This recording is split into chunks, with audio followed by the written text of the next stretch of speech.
Okay, mastery quizzes. You have to get a 60% right here, 60% or higher to keep your grade.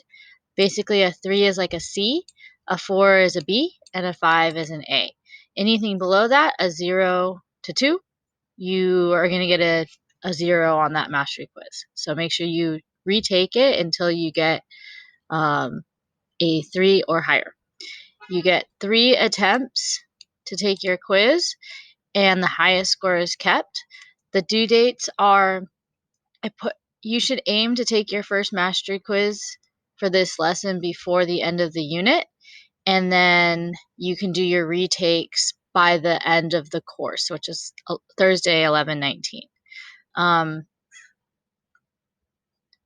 If you have not completed your independent practice or done your video lessons, I encourage you to go through the learning process before you take the mastery quiz. When you're ready, you're going to go ahead and press take quiz. It'll take you to your quiz, and then your score will be recorded after the quiz. So just remember, if you got a 0, 1, or 2, I'm going to have to go back and change your score to a 0, so just be careful there.